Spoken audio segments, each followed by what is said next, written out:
we're going to take a look at a week in the life of a liberal activist. Stand with Ukraine! No more war! Freedom! Give Venezuela back their dictator! We want the boss man! BLM forever! Raise that fist! Black Lives Matter! Louder, people! We see you! We love you! Keep it moving, flags high! Trans rights matter! Gun control now! Say it loud, save lives! Outlaw guns! Protect our kids! Keep marching, keep shouting! Crush ICE! No more terror! Down with fascists! Louder! Freedom to defend! Keep marching! Keep shouting! My body! My choice! Women's rights are human rights! Orange man bad! Down with the orange! Don't they have anything better to do with their time? Yeah. What they need to do is get jobs. I'm crashing out! I'm crashing out! I'm crashing out! I'm crashing out! And Good morning, Patriots. What's wrong with my camera? Oh, it's all over the place. I forgot. So yesterday, well, that's the wrong button. So yesterday, sorry, what was going on? Let's see. This one. There we go. Let's make the screen. Right after I got done with my show, and it was actually pretty good timing because it was like right after the power went out. I mean, so my habit is to go take care of things that I got to take care of, and then go sit down in my chair during the day, right? Have lunch, whatever I'm doing. Sit down in my chair and then go through my phone to start show prep for the next day. And I'm sitting there going through my phone, starting show prep for the next day, and all of a sudden the power kicks back on. See, because I go through the house, turn all the lights off. I don't turn the TV on. I don't turn the radio on. I don't turn nothing on. Just quiet, and I start going through and preparing. And I didn't even realize the power was out till like the heater kicked on, the refrigerator kicked on, the ice machine kicked on, everything room came back on. I was like, oh, and then I looked down and the little clock that we have there under the television's flashing, doop, doop, doop, and I hear all my computers in here kick back on. Oh, that's probably what happened to my camera. It readjusted. Sometimes you got to get maladjusted. And I didn't even realize it was out of adjustment, so we just went live. Anyways, fun times. Oh, this is the Patriot Mike Show coming to you live on all the channels. I'm on YouTube and Facebook and all that. Let's see if we can get kicked off today. Oh, comment section. Somebody asked a question right at the beginning of the show. I noticed when it came on, it says, Mike, what do you think of Julie Green's most powerful word I've ever heard today? Well, I don't follow her like every time that much. From time to time, when somebody points something out, I'll go watch her. I think that when she gives a word from the Lord, I think it is from the Lord. However, where she fails, in my opinion, now this is just my opinion of what God's told me. You gotta understand, sometimes God will tell you to do something, and if you don't do it, that would be classified as a sin. But he doesn't necessarily tell everybody else to do it. Therefore, it's not a sin for everybody else. So, I'm just thinking. I'm just pointing out what God has told me, and that is, don't try to interpret these things. And there's a lot of these prophets, and I think they are hearing from God because God is moving at this time in a mighty way, and he tells his prophets, like when Ezekiel was having, I got to go in and set all my color settings too. You can see that I'm a little, and it keeps, it's reacting too much. I got to turn the sensitivity down. You see that the camera is reacting too much. Anyways, I got to go reset all my settings. But like with Ezekiel, when he was like, oh, there's nobody left but me. And God said, no, there's 7,000 that hasn't bowed to Baal. So he tells he tells his prophets. Now, those of you that go to them sensationist churches that doesn't happen anymore. Show me that in the Bible. Well, the perfect has come. What's the perfect? Well, the Bible. Which version? It's the King James version. Which version? Yeah. So anyways, no, I believe God still moves. God is the same yesterday and today and forever, and none of that's going to change until Christ returns. So there you go. So that all to say, I haven't watched it yet, so I don't have an opinion on it. But I will watch it sometime this weekend. How about that?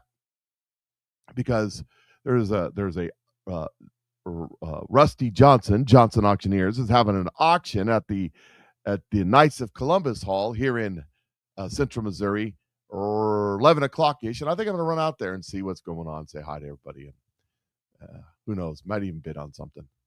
So anyways, this is the day that the Lord has made, and I will rejoice and be glad in it.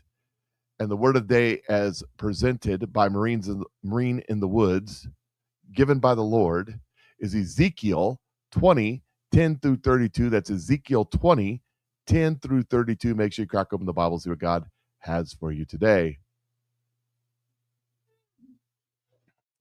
Here is, as we get started today, I got lots to talk about, including the Babylon Bee bringing tomorrow's headlines today as best they can in the form of satire. And here we go. Progressive researchers claim they are 15 to 20 years away from finding out what a woman is. U.S. progressive researchers working with the American Civil Liberties Union, or ACLU, because that's where all the scientists are at, said they are only a mere 15 to 20 years away from finding out what a woman is. We're very close, said Dr. Nina Ringleford, a medical doctor and biology expert. We've studied hundreds of human bodies and cross-referenced those findings with what people feel, and we're confident we will be able to provide an accurate definition of what a woman is in just 15 years, 20 max.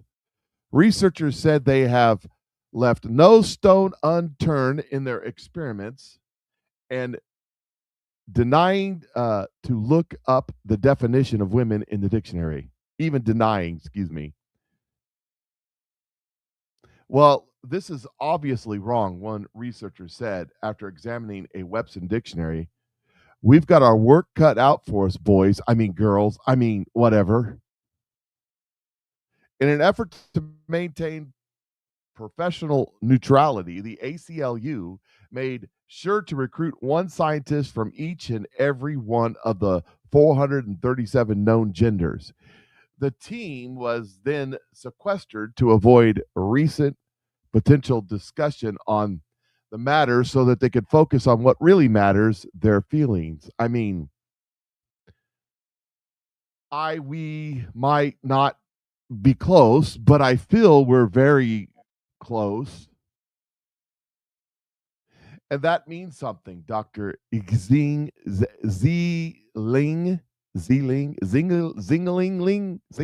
I don't know, a Chinese research assistant on loan from the People's Republic of China. I hope so anyway. I really want to go home. At publishing time, researchers had asked for an extension on their project, an additional $5 billion in grant money to support their works. Of course. They only need $25 billion. They're only asking for $5 billion, Mike. Come on. A billionaire and a billionaire. Who knows? Because nobody knows. I mean, there's no way to tell. I suppose you can get your DNA and whatever, but there's really no way to look at somebody. Just impossible to look at somebody and tell whether or not they are transients. You or a man or a woman or a man. How do you tell the difference? They're so similar in every way.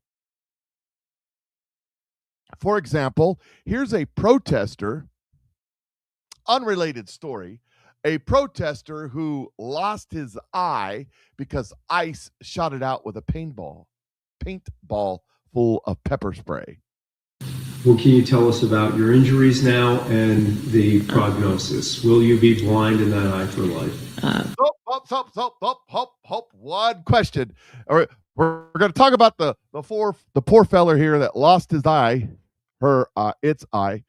But before we do, I'm gonna count down the 10 seconds or so delay, and I just want to say, is this the boy or is this the girl? Is this the boy or is this the girl? So here we go. Doom doom doom doom doom doom doom doom doom doom doom doom ba-doom ba-doom ba-doom doom doom doom doom doom doom doom dum dum dum dum dum boom boom. So here it is. The question is, what is a boy or a girl? And the answer is, from what I've heard the doctors say and everyone else, yes, I will be blind for life. They said my globe was ruptured. I had my lower lid was cut up, and they had to take skin from my temple to fix it.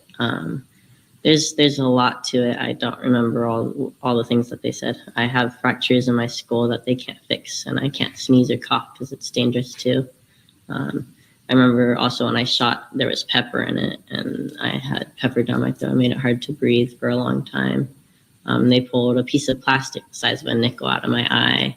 They said I had shards of metal, glass, and plastic all throughout my eye and behind my eye and in my skull. And they also said that I had a piece of shrapnel metal about a few millimeters away from my carotid artery. And they said it was a miracle I survived, because if it got any closer, if it hit that, I would have died that night. Totally blind right now? You see Yeah. nothing out of the eye? Nothing It's out black. of his eye. Yeah, it's black.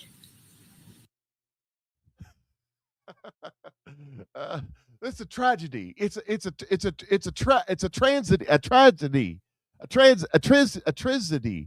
It's terrible. This poor feller effed around, or feller as a generic term, like, hey, you guys,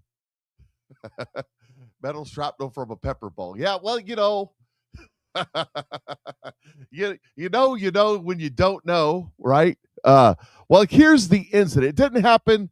They were saying it was from Minnesota, but it's not. It's from California a few weeks back, obviously, because there's palm trees in the background. But it doesn't matter. It's the same. Here is the incident as this person. Well, here you go. You could see it. Right? Yeah.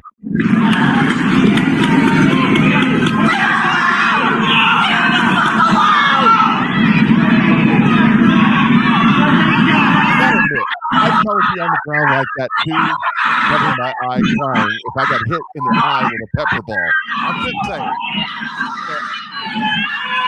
Not upset with that guy, a girl, or cat, or whatever his name is. Her name, I don't know. I just wanted to put that out there because, well, so you can see, you know, I'm just saying, I'd probably be on the ground crying too. I'm just, pow, right in the eye, right in the old vision socket from about, I don't know, a foot and a half away. But then again, as the saying goes, do dumb stuff, get dumb stuff. Don't go charging into the gunfire. I mean, that's a bad idea. The more you fuck around, the more you're going to find out. And also, if you stay down here and you never fuck around, you'll never find out. The more you fuck around. I mean, it's not, he's not wrong. So anyways, this old boy decided to, or old gal, or Pat, or whatever, just to stick it all out there. And well, but somebody fixed the situation. They fixed the situation for this person. And you never fuck around, you'll never find out. The more you fuck around. That's right. It's still playing in the background. But there you go. Fixed it, ladies and gentlemen. It's fixed. And she, he, it, where, they, them, whatever. It's getting, you know, I am grateful.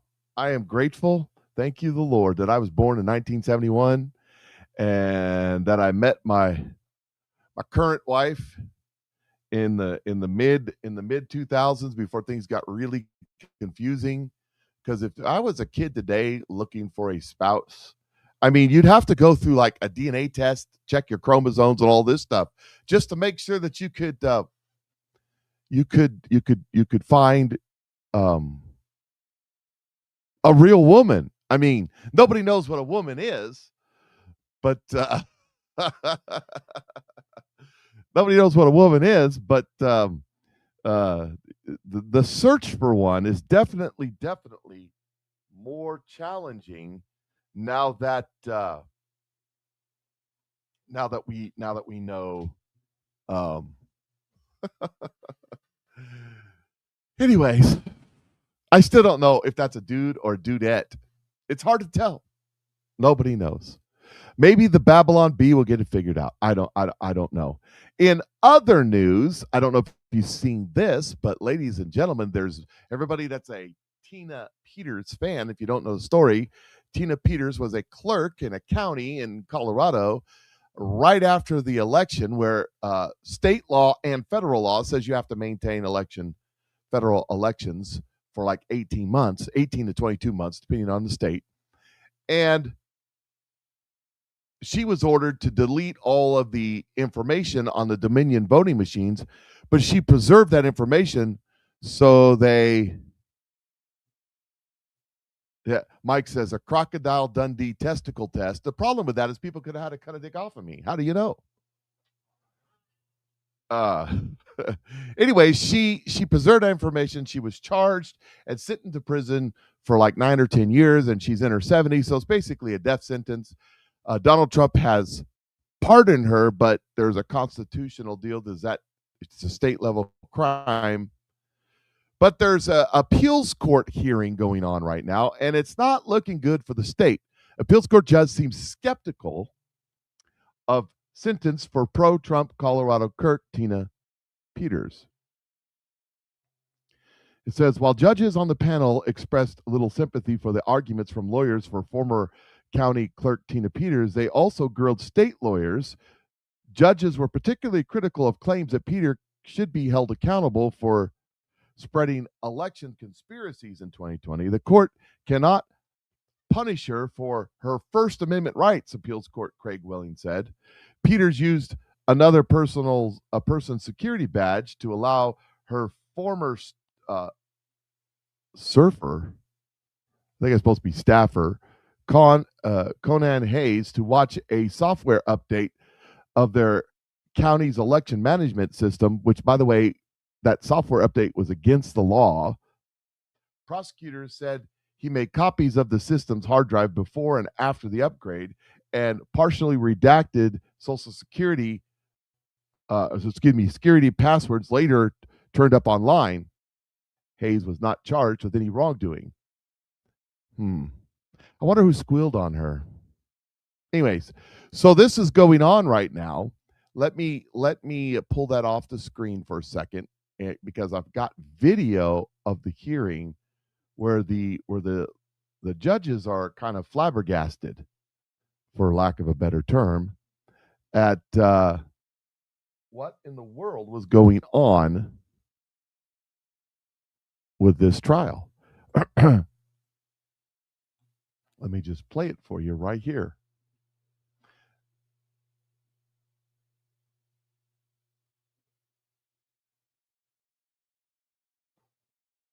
Is it your position that a person can still be convicted of a crime with which they were never charged and with which the jury was never instructed, as long as the evidence is sufficient?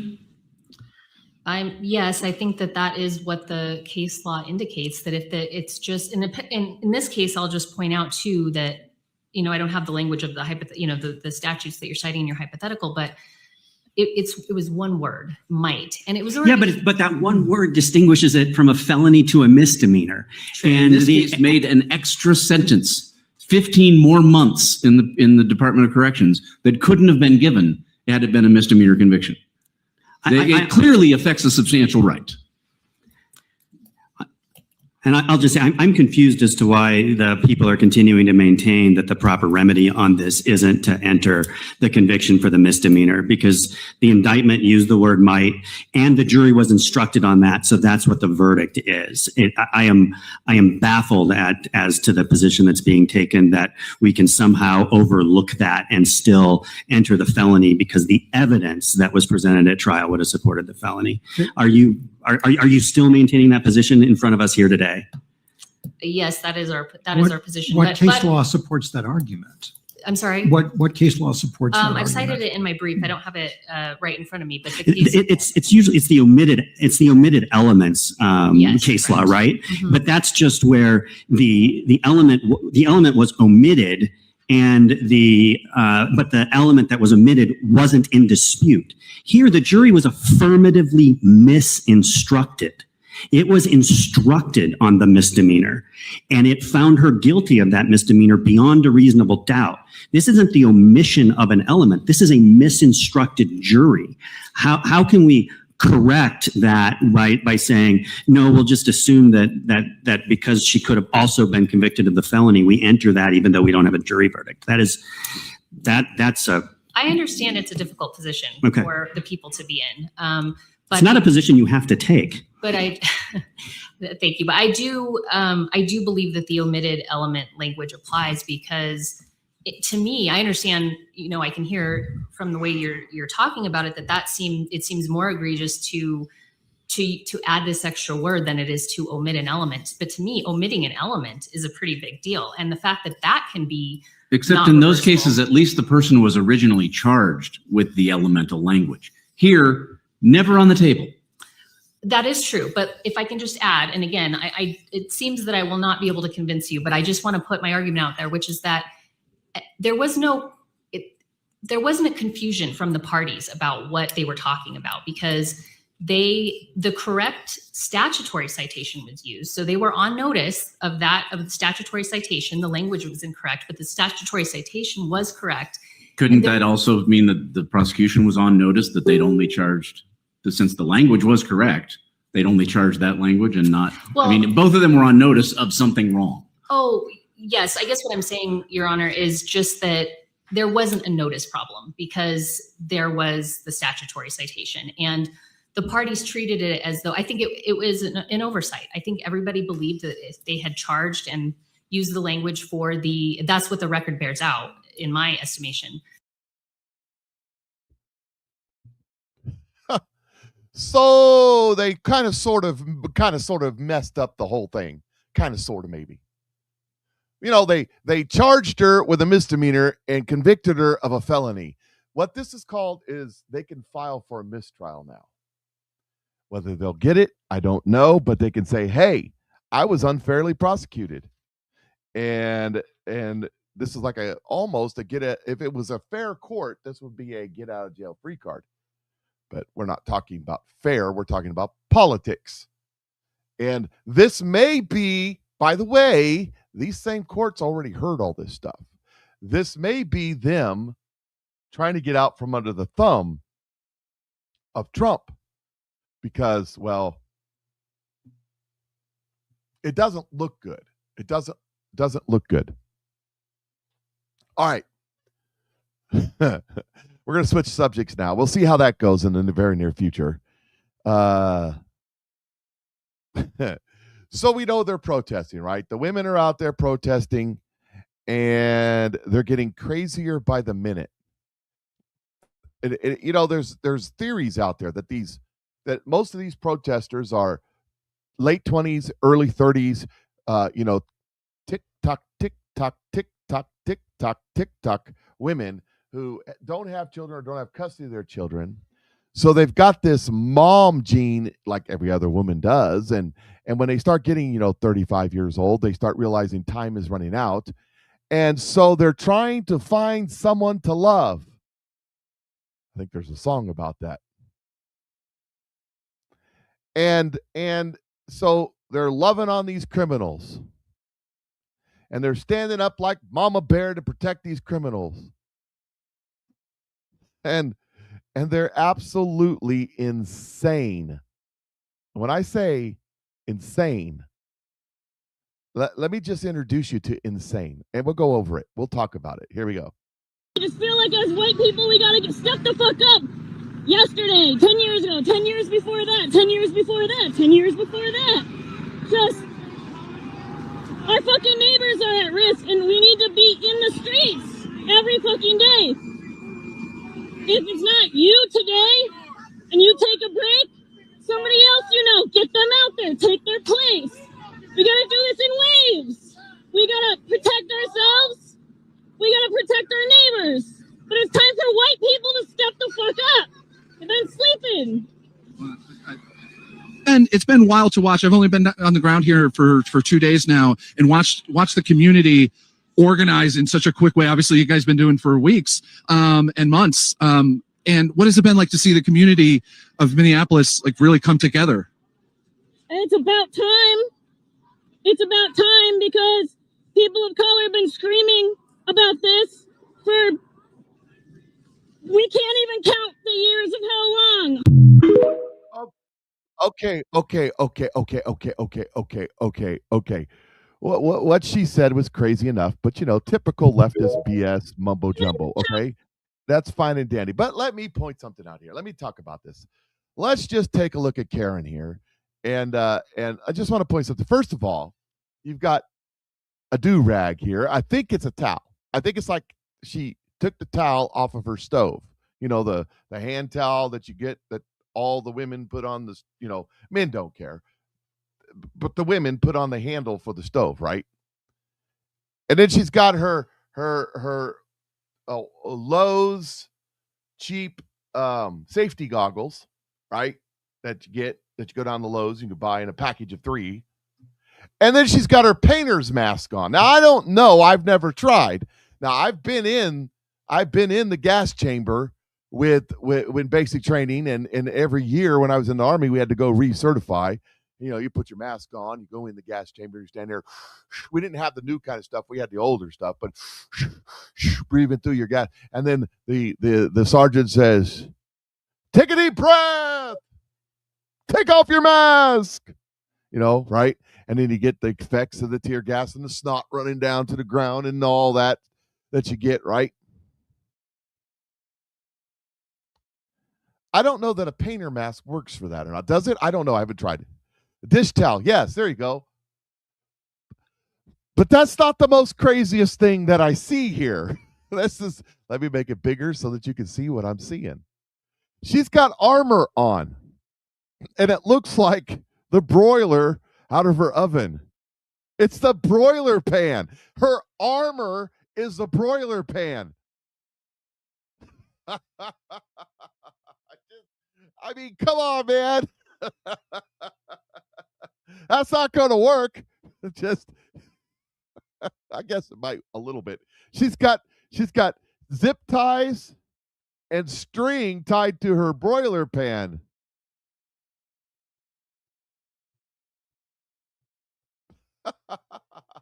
It says ice out on it with duct tape, pink duct tape.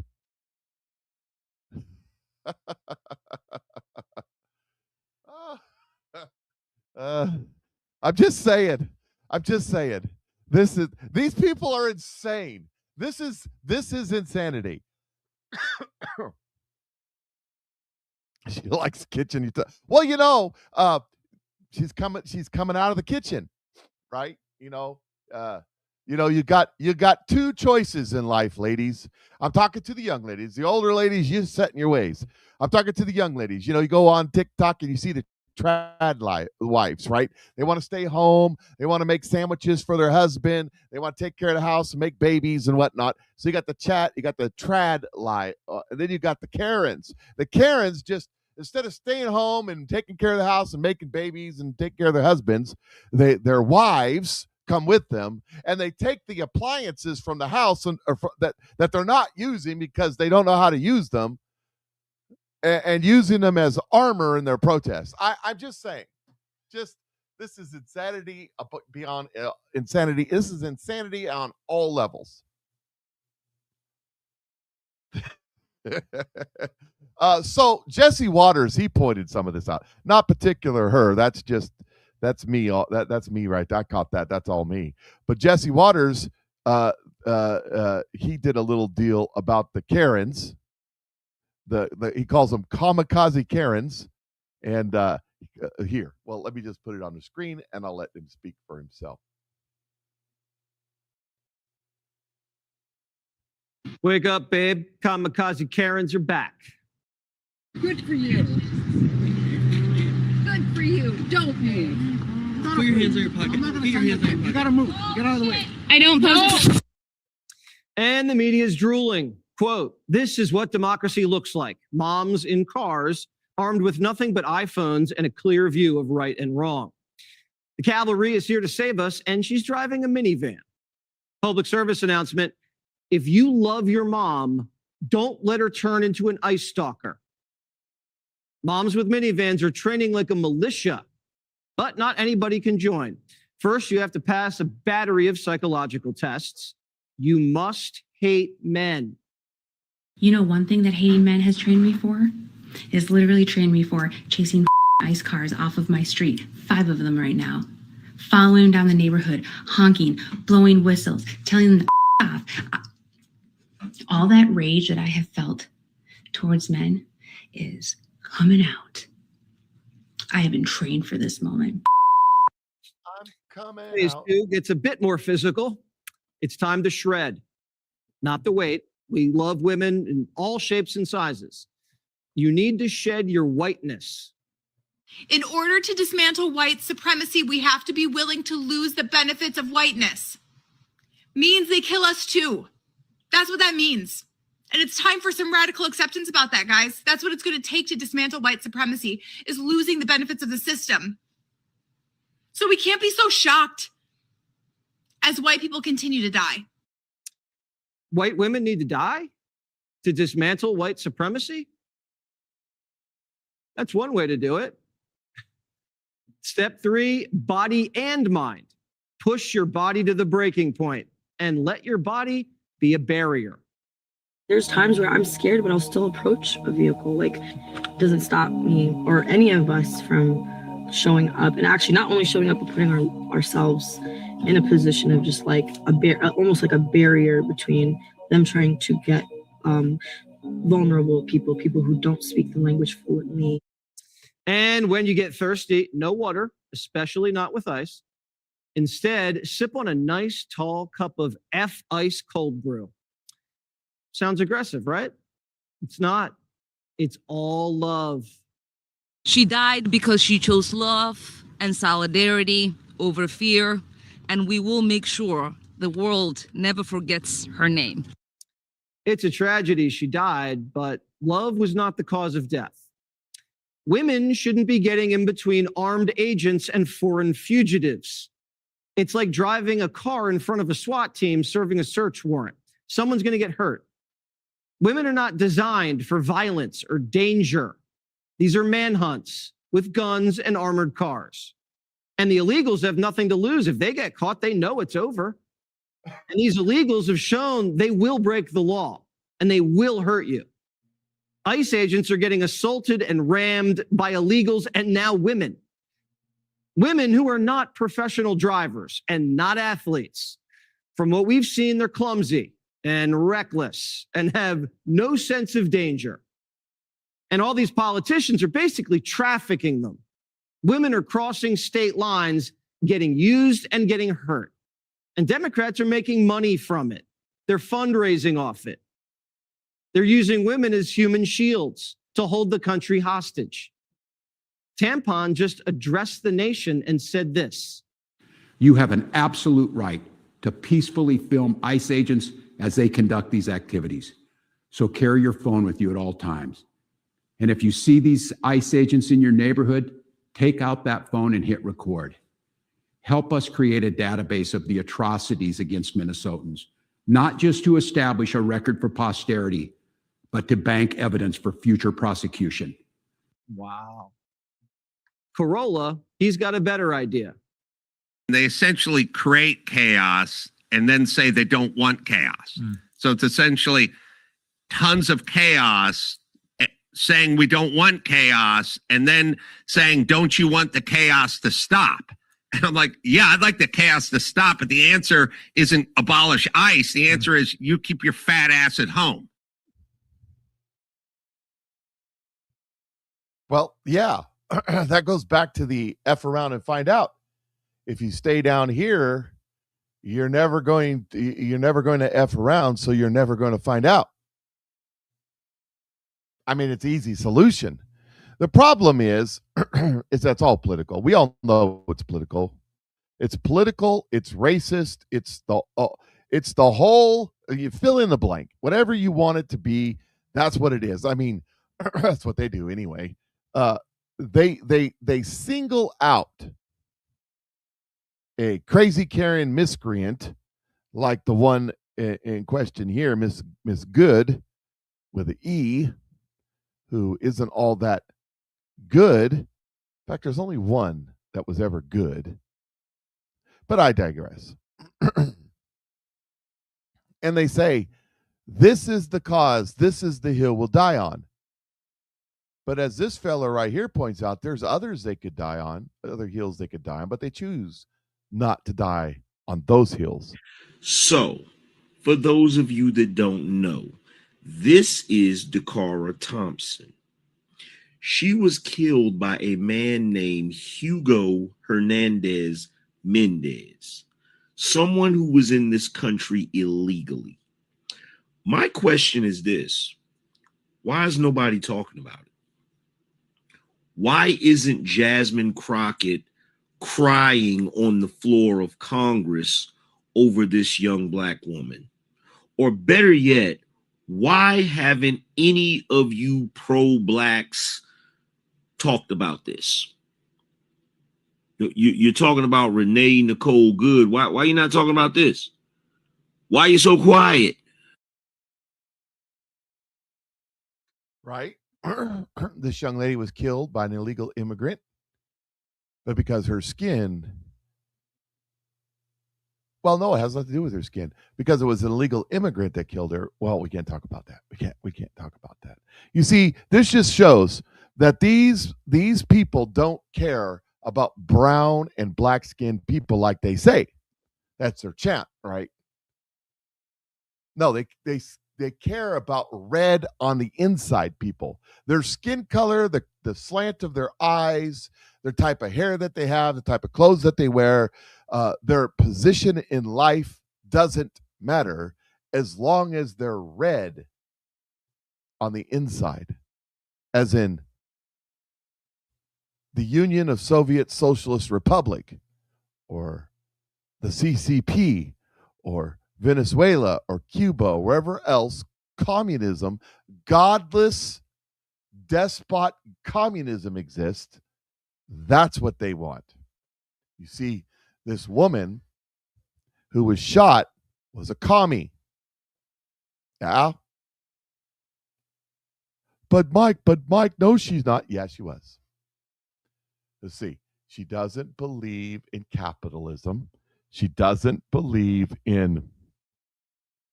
Where do you get this information from, Mike? Her Facebook posts. She doesn't believe that you should own property. It should be for everybody to share. She doesn't believe you should have to pay for food. She doesn't believe that you should have to go to work, as most good communists do, until the communists take over, and then they're forced to go work in the salt mines. Oh, yeah. Yeah. The funny thing is, stuff just doesn't happen. Somebody in a communist system has to be a slave, and it's usually you. It's usually you. Yeah, this pretty young black woman killed. Nobody cares. Nobody cares. Doesn't fit the script, so we don't care. Here's a story. I was going to run this story yesterday, and I didn't get to it, but I wanted to talk about it today. This is not the story. This is not the story we're looking for. I thought it was, and evidently it has changed. Let me see if I can still find it, or I can just talk about it. Oh, here it is right here. Here's the story. Maybe. So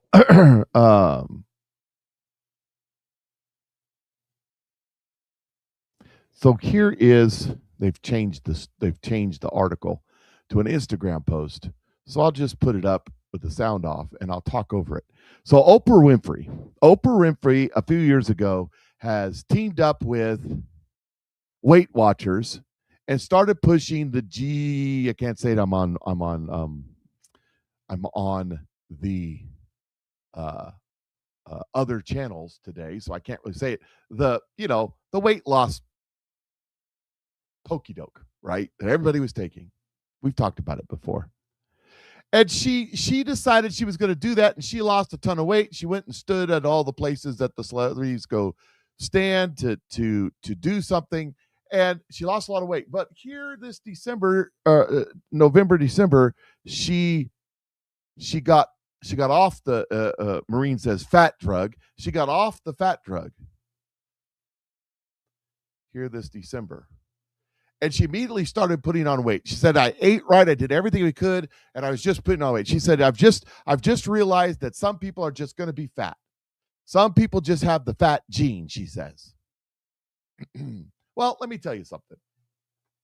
I'm a big guy. I'm 6'4". I was this time last year 314 pounds. I'm a big guy. My brothers are big guys. My dad was a big guy. My uncles were big guys. My grandparents were big guys. Everybody is big in my family. We're all 6 foot tall and we're all big.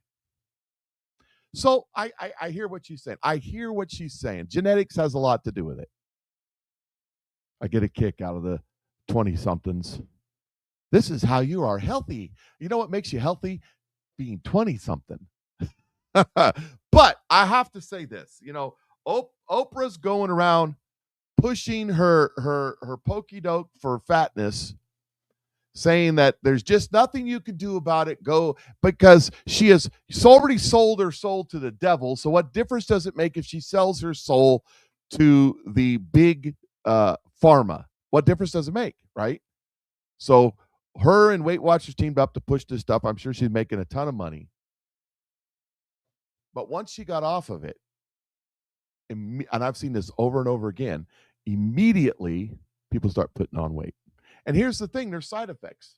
There's all kinds of nasty little how they do it, the fine print. At the end of the commercial, they say, consult your doctor. And then they start saying, if you have anal butt bleeding and eye bleeding and typhoid and tetanus and skin rash, irritants and death, consult your doctor. There's another way. There's another way. And so that's what I wanted to just mention this morning, that I'm down 30 pounds. I weighed myself the other day and I was 182. Excuse me, that's wrong. 282. I'll never be 182 again. Yeah. I haven't been that weight since I was 14. Anal seepage, right. However, but I've been taking this right here, the chocolate sauce makes your pants fall off, and it's changed my life. I'm down, like I said, I'm down to 282 from 315, taking this. And the other product that I took, and I don't have an example of it here, is the Body, and I can't say the words, but it's the PEP stuff designed to help you lose weight.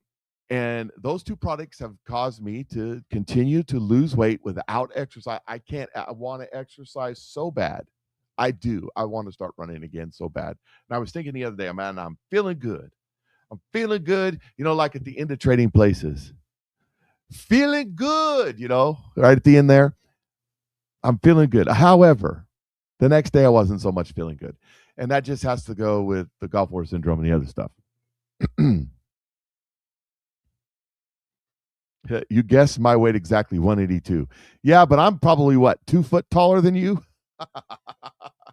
Anyways. Marine says he's taking the Snow Collagen. That's another product that helps with the snap, to crack, the creaking, and the pop. That helps me with the Gulf War syndrome. But it's still there, still exists. Now, here is what I'm saying to you. Hit that text or that email right there. Use the emails the best, PatriotMikeShow@gmail.com. Send me a message. I'll send you a link to get this product right here. and it's just a spoonful a day, chases that belly fat away. That's why I call it the chocolate sauce makes your pants fall off. It has what they call Morocell blood orange extract, which is a name brand product that we've added to it so I can use their name. And it's clinically proven that everybody who takes that product, greater than 90% of the people that take the Morocell blood extract lose weight. And I can testify. I'm down. I've had to put a new notch in my belt. This ring right here that I've never been able to wear. Never been able to wear. It was always wouldn't go on my finger. Now goes on my finger, and I'm like not wearing it because I'm afraid it's going to fall off. That's how much weight I've lost. And if you don't believe me, ask my wife, because she's been wanting me to wear that ring forever. In fact, I've lost so much weight that I had a black carbon fiber ring that was a size 15. This is a size 13. And it fell right out. It fell right off. I looked at my hand one day and it wasn't there anymore. I'm just saying it works. So give it a try. And you're more than welcome to mess with me. We'll talk about it. I can look, there's no obligation to buy. I can get you right in there. You can see what's in it. You can ask your doctor whatever you want to do. All right.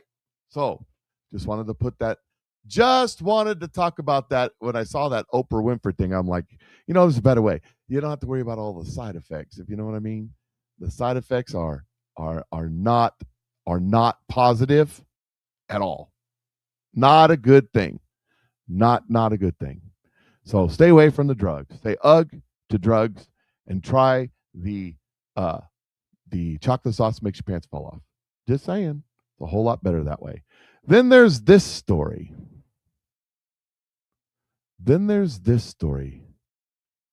January 6th, they had their January 6th committee that was all about it has collagen in it. Yes, ma'am. Tina's asking if it has collagen in it. Yes, it has collagen in it. Yep, that's one of the ingredients. It has collagen. It has the snow mushroom and all of the good effects from that. And it has the Morocell black or red, orange, or whatever it is, extract. So so they had the January 6th panel, right? And that was just to get Trump. Well, there's a new January 6th panel, and they're starting off with a bang. Here we go. This is the January 6th panel yesterday or the day before yesterday. I know it's been a long time, but remember Ray Epps. Let me introduce you again to Ray Epps. Play the video. To the Capitol! Hang on! Into the Capitol!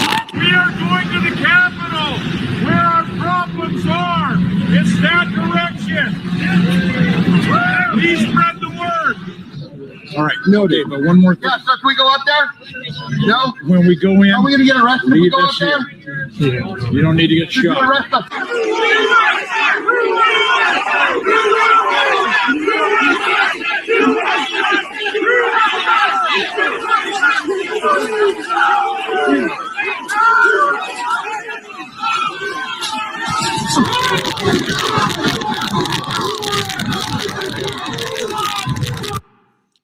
The night of January 5th, he is filmed yelling at the crowd that they are going to go into the Capitol, and again on the day in question. He is filmed at the front of the crowd, at the barricades, just before the initial breach. He whispers something into the ear of the guy next to him, and that guy initiates the breach. Then later at 2:43 p.m., a red flare goes up. 2:45 p.m., red smoke pops, and at 2:46, Ray Epps is in video being extracted from the crowd of an eight-man team, even though he was allegedly alone that day. Play that clip. Every three-letter guy I know that was at January 6th, we all saw the same things happening. We all knew that this was an operation.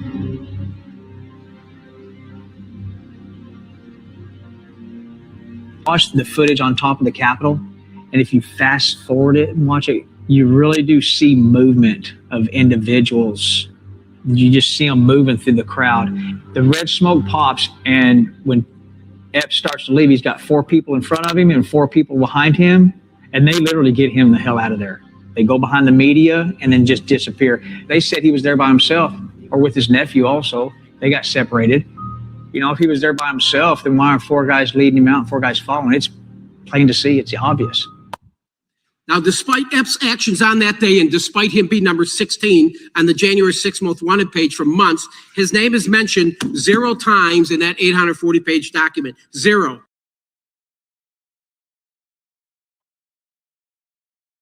They mentioned him 0 times.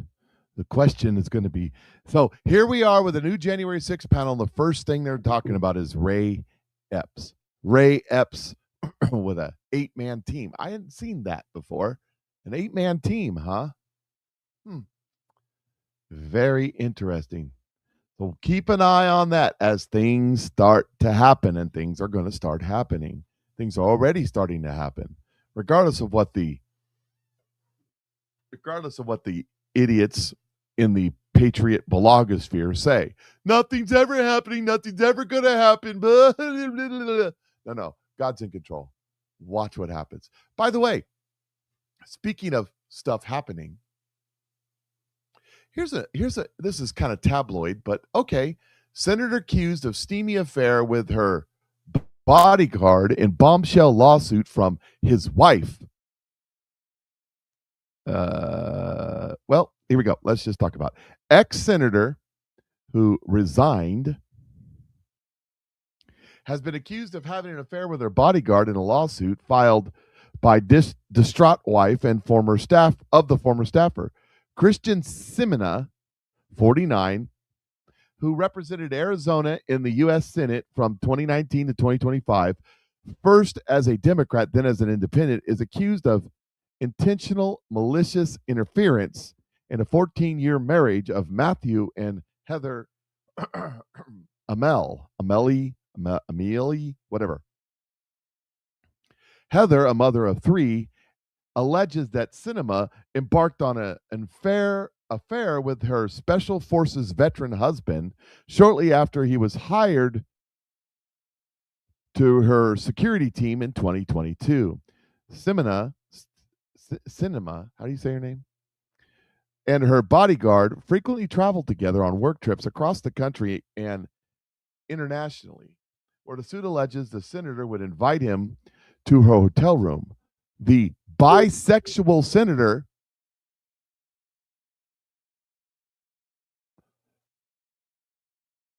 the bisexual senator, hadn't heard that one before, asked him to bring the party drug MDMA, also known as ecstasy, with him ahead of one of the work trips in 2023 so that she could guide him through a psychedelic experience, the suit alleges. You know, guiding people, putting all that together right there. Is some sort of ritual going on here? The duo also allegedly messaged about having sex missionary style with the lights on, something Sinema said was boring. Heather is suing her for damages of $25,000 under the unique North Carolina law that allows for a plaintiff to sue for alienation of affection via wrongful and malicious conduct, for example, an affair. Their travels included concerts such as U2 at the Sphere in Las Vegas, Green Day in Washington, D.C., and Taylor Swift in Miami. Hamill, who also accompanied the senator who was known to wear bright outfits on Capitol Hill, to a foreign trip to Saudi Arabia.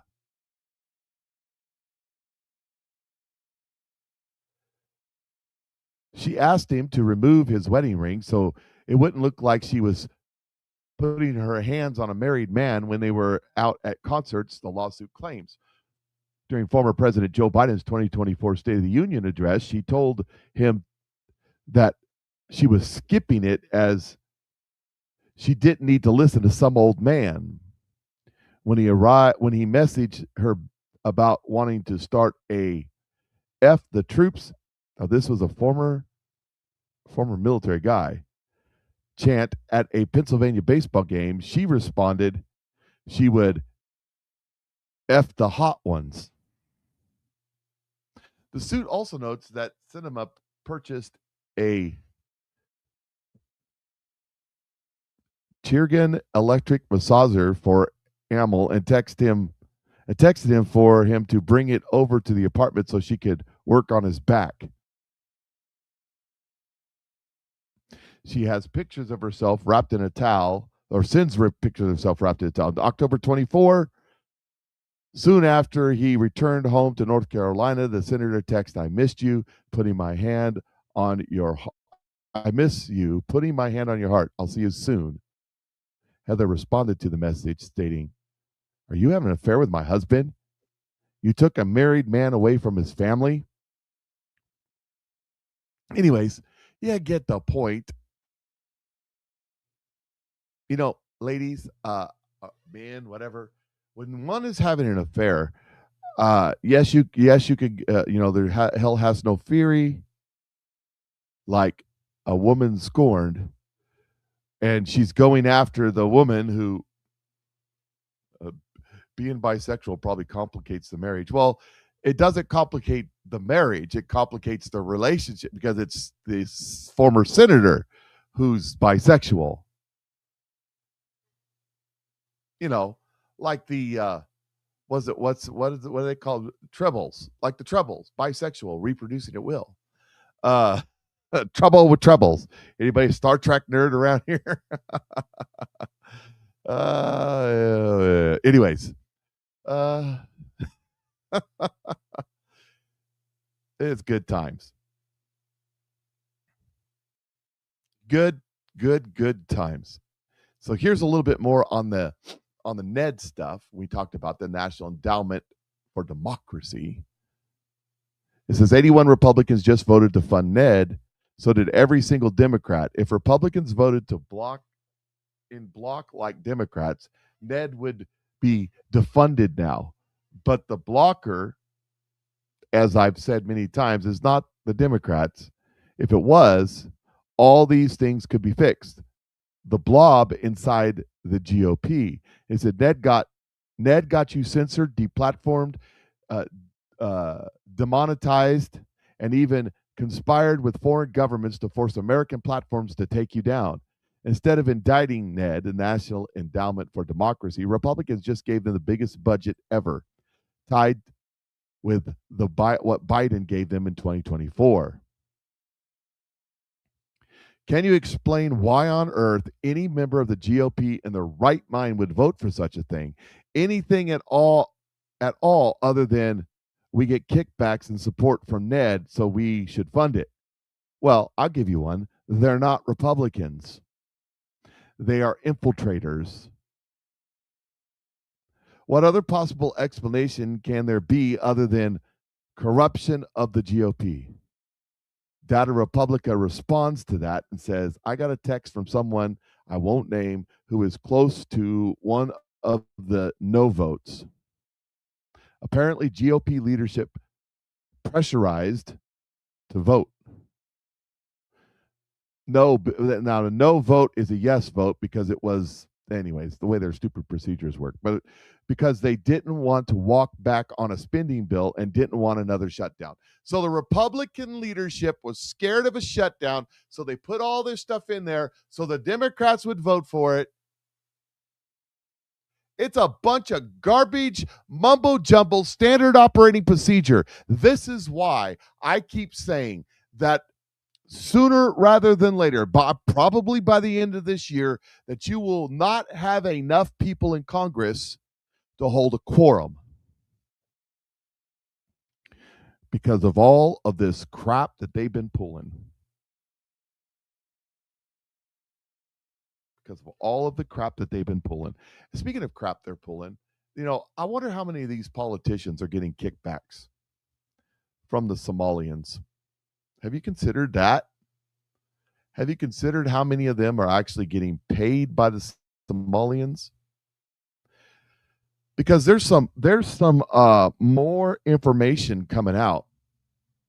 Here is a News Nation report on the money, just the money going through the airports. What have you found? Hi, Elizabeth. So a retired naval intelligence officer says he tracked hundreds of millions of dollars flowing from fake Minneapolis daycares through suitcases at Minneapolis Airport to Somalia, straight to the terror group Al-Shabaab. Philip Parrish was part of the Joint Terrorism Task Force in 2016. He connected the dots to U.S. designated terror fronts. His ignored warnings tonight raised new questions about fraud and taxpayer dollars. In 2016, we were already tracking that it was adding up to hundreds of millions of dollars. And that was just what we were tracking then. In 2016, Philip Parrish, then a lieutenant in the Navy, was ordered to join the Joint Terrorism Task Force and follow the flow of money to terror groups in Africa and the Middle East. Then he found an alarming tie to the U.S.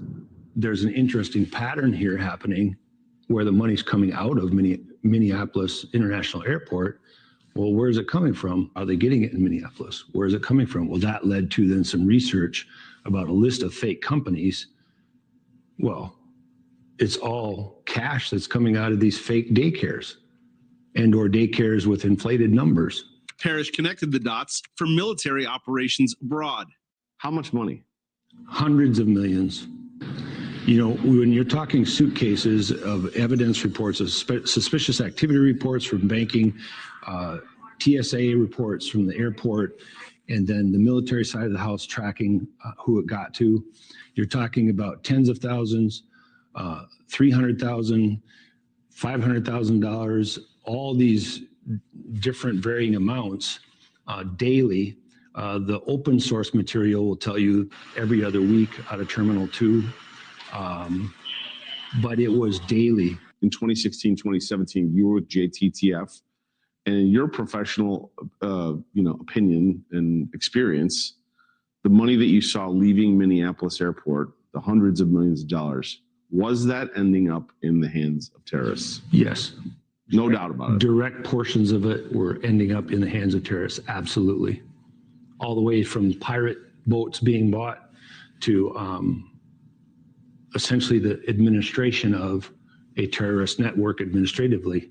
Parrish said they tracked the money couriers to the Netherlands, then to Nairobi, Kenya, then straight into Mogadishu, into money exchanges called hawalas, the same exchanges that the Department of Treasury had already designated in 2012 as fronts for the terror group Al-Shabaab. And while the military depended on his reports, he says the public has largely ignored them. Hundreds of men and women like me know the truth. It's been the truth all along. We don't know why we've been ignored, other than thieving and grifting, a culture of thieving and grifting that was intentional, no matter how it started. Parrish retired from the Navy in 2019 as a lieutenant commander. He's now running for governor here as a Republican. He lays most of the blame, he says, on what he calls the Democratic establishment here, but he's clear. He says politicians on both sides of the aisle, Elizabeth, were well aware of this for years. So there's a comment in the comment section that rang a bell with me and reminded me of something I wanted to say. So it says, line item veto would be awesome. Yes, it would. But this is a setup. You see, somebody else was saying veto this in the comment section. This is a setup. This is a setup to take out Trump. You see, Trump is now caught in a quandary. They think they got Trump here. Because if this bill passes with the Ned stuff in it, right? That's what we're talking about, backing up a subject. And Donald Trump signs it, then he's funding Ned, which is the apparatus used for the color revolution in his country. If he vetoes it because the Ned's in it, the media and the Democrats and the Mitch McConnell Thomas Massey Republicans will start going, oh, Donald Trump, he's shutting down the government. He's shutting down. Oh, my God, we can't shut down the government. Oh, knee jerk. That's what they're trying to set up. But I don't think it's going to happen. I think there's going to be so much that happens between now and the end of January when the shutdown happens. It's like 2 weeks away. I think there's so much more coming. This money, you're thinking to yourself, I was listening to Glenn Beck yesterday. He's talking about this. He said he tried to get $10,000 cash to go do something. I don't know. And he's a wealthy man. And it said it took him 4 weeks to get it out of the bank. He had to fill out all this paperwork for the government and all this stuff. It took him 4 weeks to get his money, $10,000 cash. He said the bank first said, we don't have $10,000 cash here. We have to get it from the Federal Reserve. They don't have any money. Massey presents single issue bills.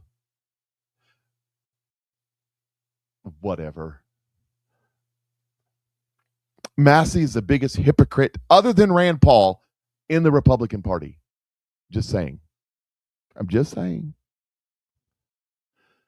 He'll be the one with Rand Paul screaming and hollering, the government shut down. It's all Donald Trump's fault.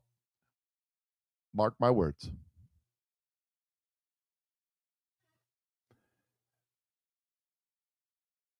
Thomas Massey is Ted Cruz with bigger cojones.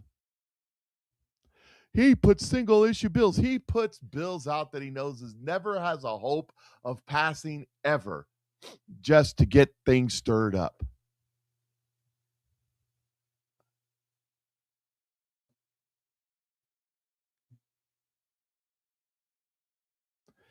So one of the things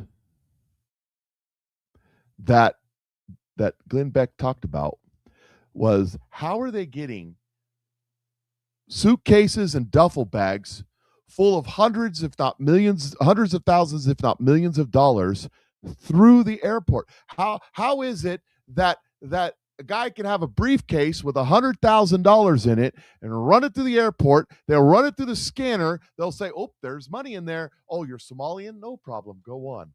Well, Glenn Beck points out at the airport, the ground crews, the TSA agents, the security, the baggage handlers are all Somalian.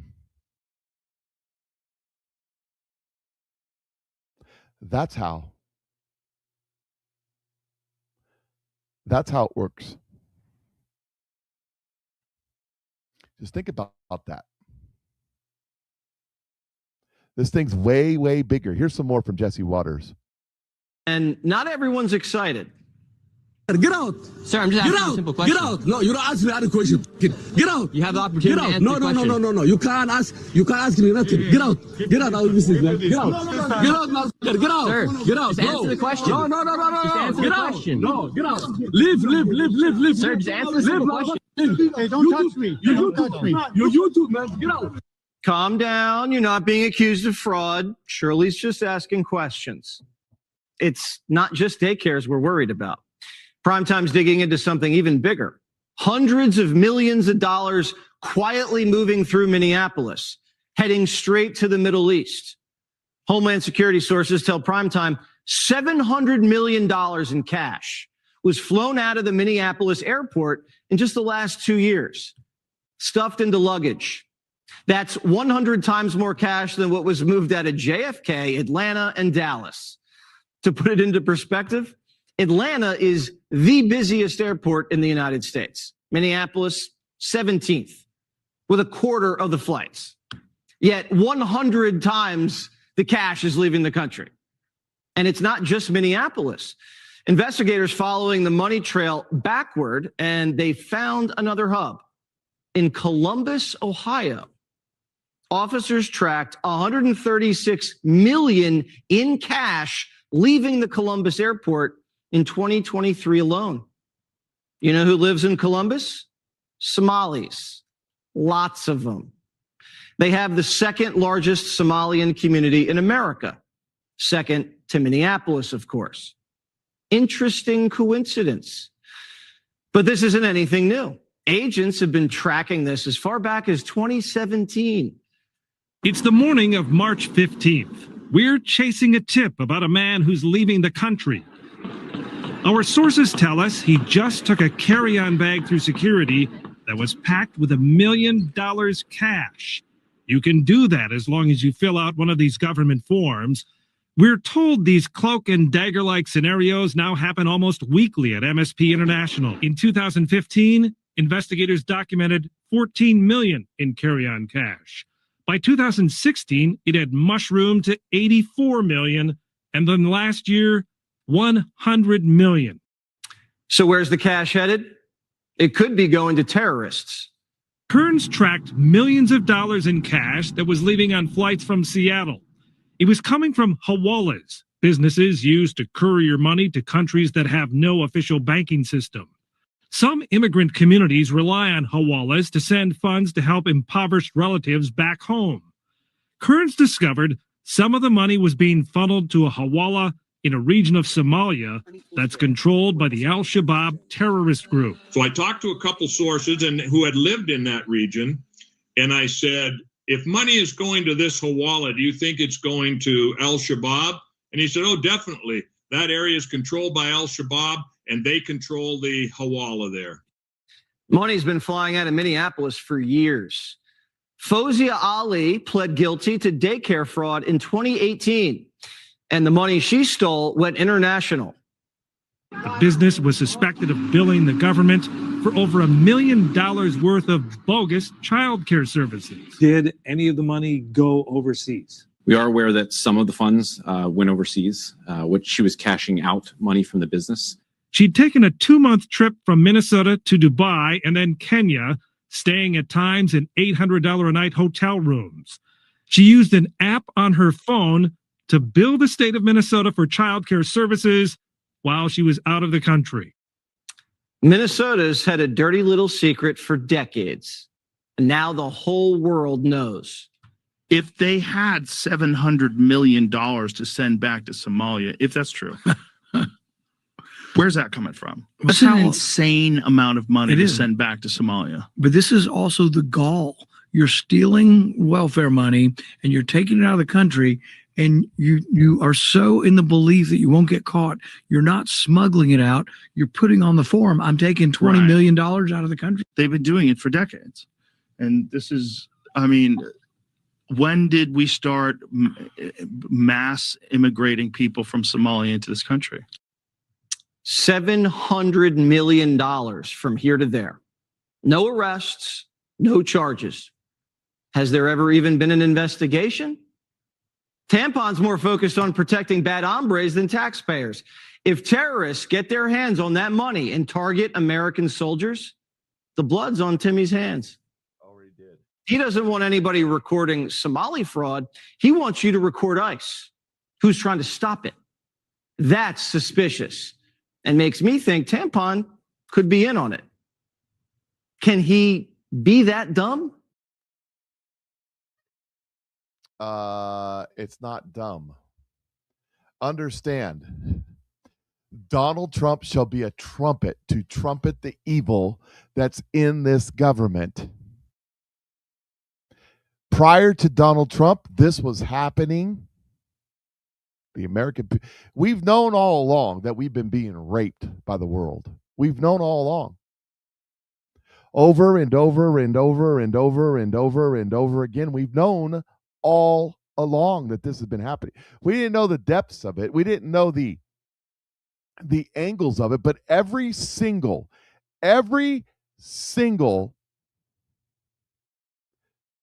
government operation that sends money somewhere is completely compromised, and all of that money is gone. It's gone. My computer's acting weird. Hopefully we're not losing the interwebs.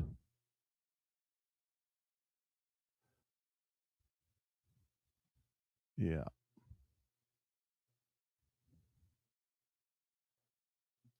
I was wanting to go to a different one here, and it's not letting me go. That's weird. I'm even refreshing it. Come on, man. Let's try it this way. It's almost as if it's being blocked. don't want me talking about this sort of thing, do you? If this doesn't work, I'll go somewhere else. Yep. Is X not working right now? Because I was going to bring you an article. I guess I won't bring you the article because it appears to not be working. A lot of times when I reset my little box for the internet, it'll fix this problem. But I can't reset my box for the internet right now because I'm live with y'all. But for some reason, it's not loading. Try it. Nope. Let's try it over here.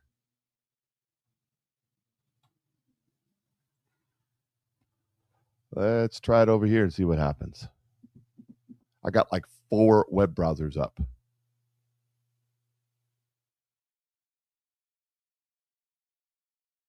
Yep, not some reason, either my internet, but see, my internet's working because I'm talking to you.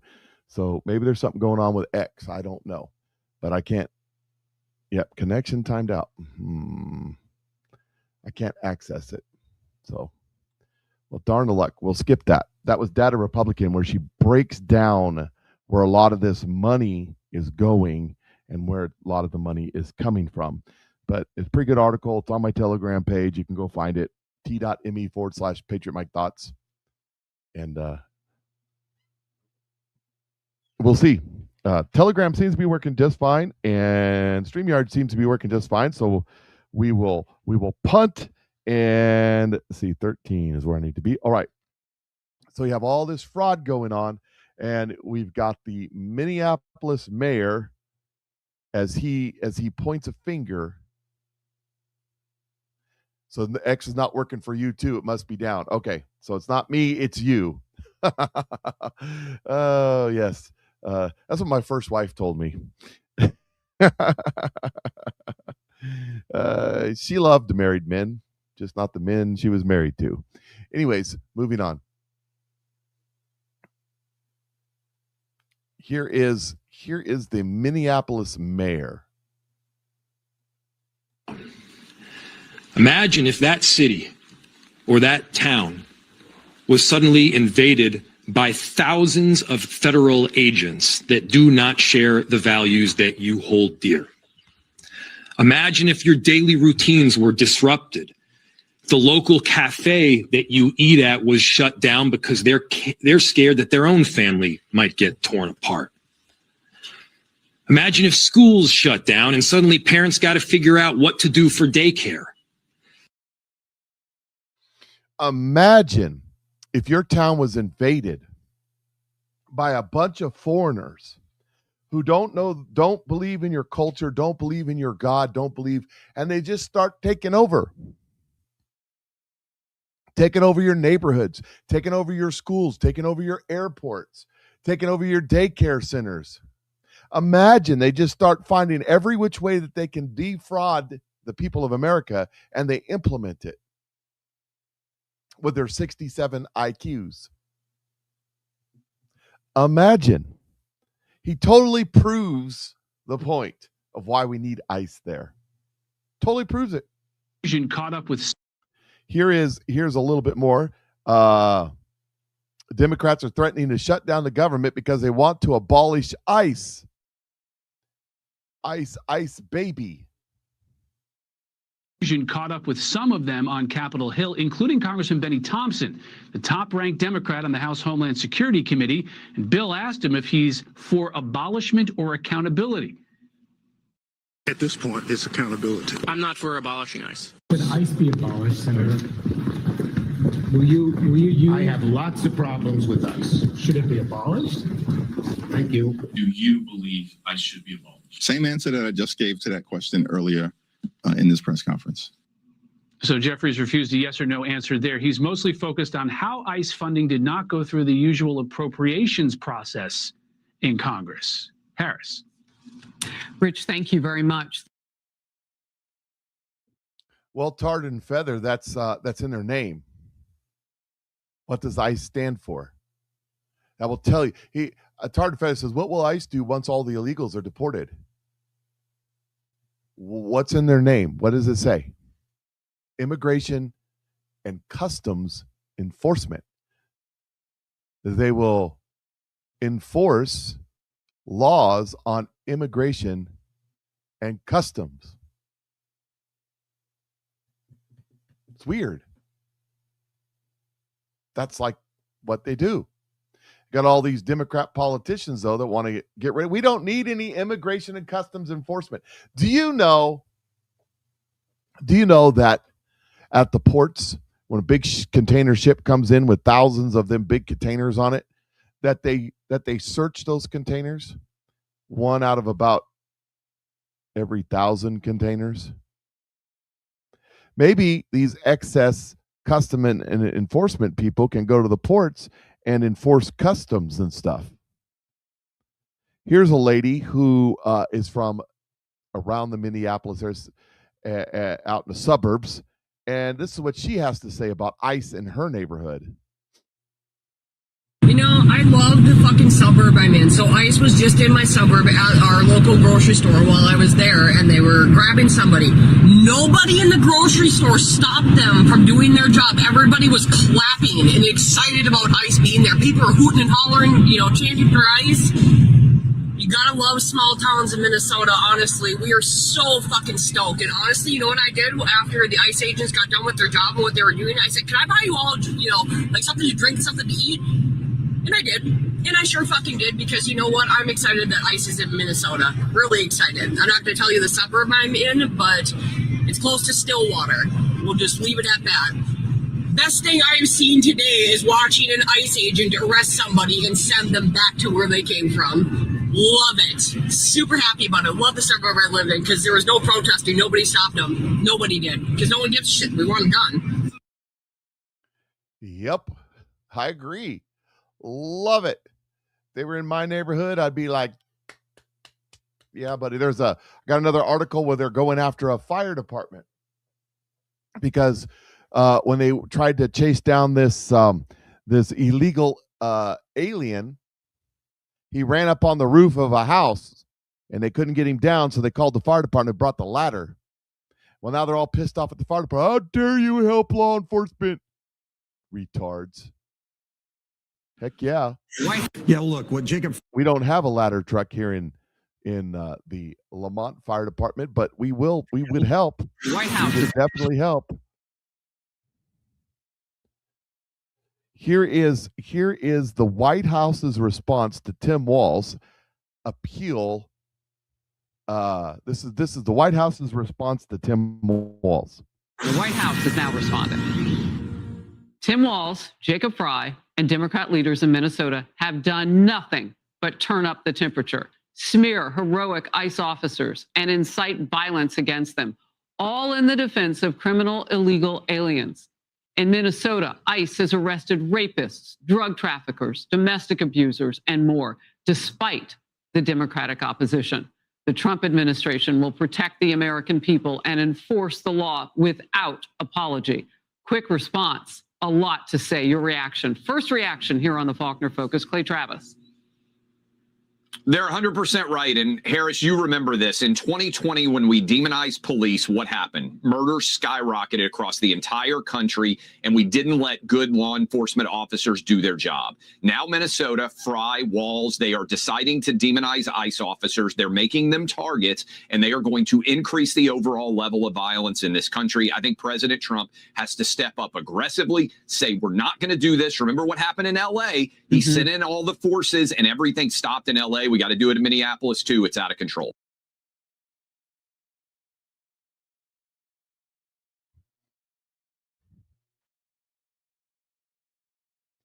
Here is a question. Marine says this. Some of the biggest problems incoming to U.S. is weapons. He's talking about at the ports. Aaron earlier said 1% of the containers are checked. So here's the deal. So you got 100 containers. You're shipping 100 containers, 1%'s checked. That means 1 out of 100. And you fill it full of toys, so to speak, for adults to rebel rouse. Put 2 containers. They find if they happen to pick one of your containers, the other one will get through. It's that simple. I mean, pretty easy. So Caroline Levant destroys this reporter, this left-wing hack reporter. She just nails him.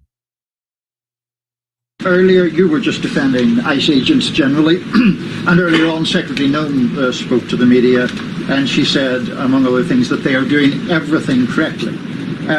32 people died in ICE custody last year. 170 U.S. citizens were detained by ICE, and Renee Good was shot in the head and killed by an ICE agent. How does that equate to them doing everything correctly? Why was Renee Good unfortunately and tragically killed? Are you asking me my opinion? Because an ICE agent acted recklessly and killed her unjustifiably. Oh, okay. So you're a biased reporter with a left-wing opinion. What do you want me to do? Yeah, because you're a left-wing hack. You're not a reporter. You're posing in this room as a journalist. And it's so clear by the premise of your question. And you and the people in the media who have such biases but fake like you're a journalist, you shouldn't even be sitting in that seat. But you're pretending like you're a journalist, but you're a left-wing activist. And the question that you just raised and your answer proves your bias. You should be reporting on the facts. You should be reporting on the cases. Do you have the numbers of how many American citizens were killed at the hands of illegal aliens who ICE is trying to remove from this country? I bet you don't. I bet you didn't even read up on those stories. I bet you never even read about Laken Riley or Jocelyn Nungray or all of the innocent Americans who were killed at the hands of illegal aliens in this country. And the brave men and women of ICE are doing everything in their power to remove those heinous individuals and make our communities safer. And shame on people like you in the media who have a crooked view and have a biased view and pretend like you're a real honest journalist. Well, she got a little fiery. It turns out, Gutfeld points out, let me see if I can find it. Gutfeld points out that guy isn't even American. He comes from Britain. He's a British journalist. Turns out, we don't care. What are you doing? I think he should be removed. I think he definitely should be removed from the press corps. By the way, they're doing that. Put another streamer in there. Let me find the Gutfeld where he said that, because he makes a pretty good point, and I want him to say it in his own words. So let's see. Nope. I want him to say it in his own words. I'm pretty sure I have it. Please tell me I have it. I don't have it. Of course I don't have it. Wouldn't have it any other way than not have it, right? Oh, whatever. We'll move on from that one. So since we're going to move on from that one, here is Tim Walz and Donald Trump. Donald Trump intends for it to get worse. This week, he went online to promise that, quote, the day of retribution and reckoning is coming. That's a direct threat against the people of this. It's something like that. Something like that. It's all good. Here is the sheriff, Washington State Sheriff, warning to Democrats. He's in a hearing and Senate Law and Justice hearing, and he lets the Democrats have it.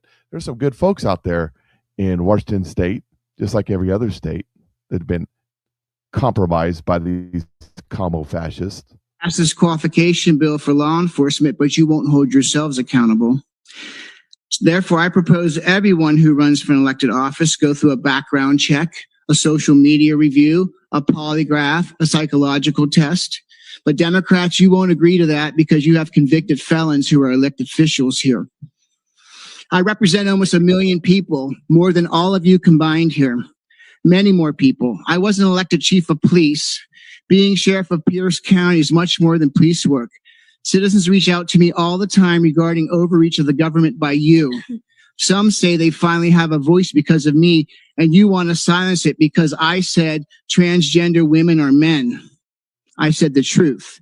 You want to give unelected bureaucracy the ability to decertify me and remove me from office because you don't agree with my speech. Just for the record, my deputies don't wear masks, but once you pass this law that they can't, I will not only allow them, but I will encourage them to do so just to see what you do. I don't recognize your authority to impose these controls over me, and when you try to remove me from office, thousands of Pierce County residents will surround the county city building in downtown Tacoma and will not allow that to happen. I hope it doesn't come to that, but I and they are prepared. Are you prepared? Finally, anyone who votes for this will never have an audience with this sheriff. Thank you. Could I have you identify yourself for the record? I'm sorry, that is not what we do at public hearings, and you will be asked to be removed if that continues. I'm sorry, that's not why we do public hearings. You remove the sheriff. I mean, that's just not. That's not a good look for you. I'm just saying. You go ahead and remove the sheriff. That'll work out just well. That'll be good for you. I'm just saying. Then there's this story. This is out of Florida. This is out of Florida. A man spots a known pedo with a kid and calls law enforcement. Turn around, put your hands behind your back. This traffic stop of Darnell Hairston, a registered sex offender who deputies allege had a 15-year-old and a missing 11-year-old in his truck, ended with Hairston facing charges, as well as the 15-year-old who's accused of taking off in the truck, ramming a cruiser, and crashing. Vehicle's upside down on the wood line. These arrests might not have happened, and that missing child might not have been found if it weren't for this 911 call. 591, where's the location of your emergency? Yes, ma'am. There's a child pedophile with 2 kids in his truck. One's a runaway. Where are you at, sir? He's coming down US 1. His name's Darnell. A caller who knew Hairston and knew he is a registered sex offender just happened to see him on the road. He dialed 911 after spotting him with what looked like 2 underage boys in the car. How do you know this person? He's our neighborhood child pedophile, and there's 2 missing kids that run away from out there, and he's got 2 teenage boys in the back of his truck. The caller followed the truck down US 1. You don't have to continue following. Oh, no, I'm following until I see a cop pull his over because he's got 2 kids in his car. Because if a cop don't pull him over, I'm going to pull him over, and it ain't going to be pretty. Deputies ultimately found the truck and after a bit of a struggle had Hairston in handcuffs. Who's got my truck? Who got my truck? All right, I appreciate it. Law enforcement stopped the vehicle. Yeah, they got him. Thank you. All right, thank you. Well, that dude's a hero. And the kid was saved. Longer story, they tricked this kid to going out into the woods and meeting the 15-year-old for some apparent reason. I don't remember in the article what it said, and they kidnapped him. The 15-year-old was in on it.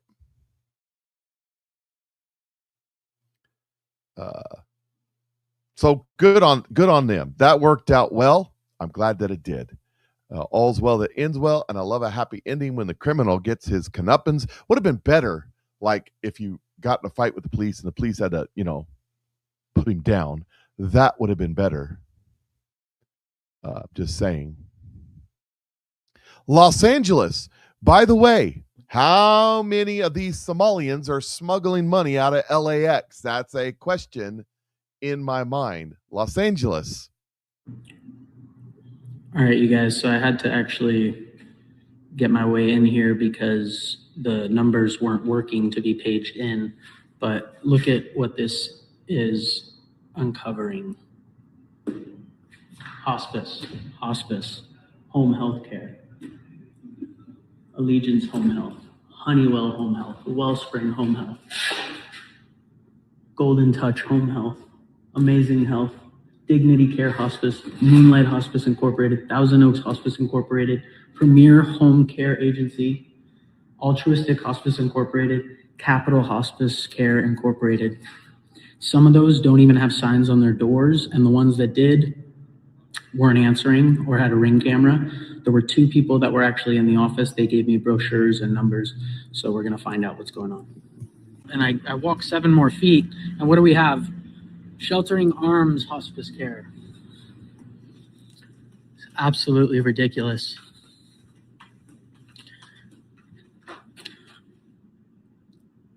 CareView Hospice Care.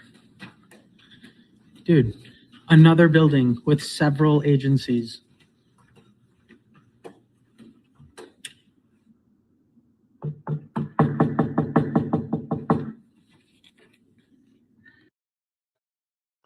So here is out in LA a building with all, let me tell you something. Every single government agency that hands out money, transportation, healthcare, daycare, senior care, all of them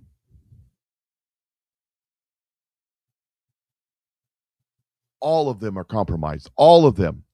You know, we spent $8 trillion, $8.5 trillion 2024. Same thing in 2025. We're going to find out that about 6 trillion of that is nothing but 100% pure D fraud.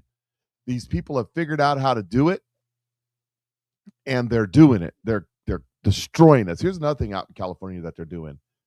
They want to have a billionaires tax. It says California's wealth tax is only on billionaires. That's how the income tax started too, for only the 1% until it wasn't. When you allow the government to introduce new taxes, they never shrink, they only expand. It says the new tax, however, was very different from the Civil War income tax, which had exempted only the poor. The new one hit only the rich, imposing 2% tax on incomes above $4,000. Less than 1% of American households in 1894 met that threshold. Yeah, that's right. If you just make $4,000, so you're rich, $4,000. Most of us make that much in a month now. You see, they just inflated their way into taxing you. I'm just saying. If you live out in California, don't this billionaires tax will be a millionaire's tax, will be a thousandaires tax, will be if you have a W-2 tax. So they could give it all to the Somalians there in LA, and they can send it all to Somalia so they can fund the terrorists around the world. It's great. And of course, Act Blue. The everything. Oh, and Red Wave. Yeah. Red Wave is Act Blue for Republicans, if you didn't know. And here's another fraud. Federal agents investigating a Somali immigrant operation that moved massive amounts of cash and suitcases from the Minneapolis airport to overseas have uncovered a new leg of that courier journey. Guess where it was? In the middle of America, Columbus, Ohio. That's right. Homeland Security Department officials told Just the News that Transportation Security Administration officers tracked and flagged about $136 million in bulk cash that was in outbound luggage at the passenger checkpoints at John Glenn Columbus International Airport just since November 2023. You know what? The Biden administration wasn't interested in asking what was going on. They just waved the cash through. The official said these transactions appear to have uncovered a massive cash movement operation that gathered money from multiple Somali immigrant communities, packaged it up, sent it to Minneapolis, where it would then be sent on flights overseas. It was essentially a foreign ATM cash machine. We're going to... Oh, it's WinRed? I got it wrong? Okay. Somebody's saying it's WinRed for Republic. It's whatever. It's still a money laundering operation so that they can launder all this money they're getting from all of this rape and pillaging of the American people, and then they can give it to their WinRed or their Act Blue, which can give it to their politicians, which can then hire their wives to do the ad buy. So they get $10 million from the money laundering operation Act Blue. I'm talking about Bernie Sanders. And then he gives $10 million to his wife to buy ads, who spends $100,000 buying ads, and the rest of it goes to administrative costs. You see, because under campaign finance laws, which they created themselves, they can't spend that campaign money, but they can purchase ads from a corporation that buys the ads. They could then, because they ain't got time to do it all, who happens to be a family member. And that's fine. And once that money goes to the ad buyer corporation, then no questions can be asked. And Bernie Sanders gets a new house in the Hamptons and a Ferrari, because every good communist needs a bright red Ferrari. Yeah, that's the way it's done. And the Republicans do the same damn thing. They might not be buying a house in the Hamptons. They might be buying a house in Florida. They might not be getting a Ferrari. They might be getting a $100,000 Ford truck. That's the way they do it. Every single one of them is screwing us, except maybe Tim Burchett, who, by the way, flies home every weekend. Not like Eric Swalwell, who lives in a permanent residence in D.C., trying to run for governor of California when he's never lived in California in the last 15 years.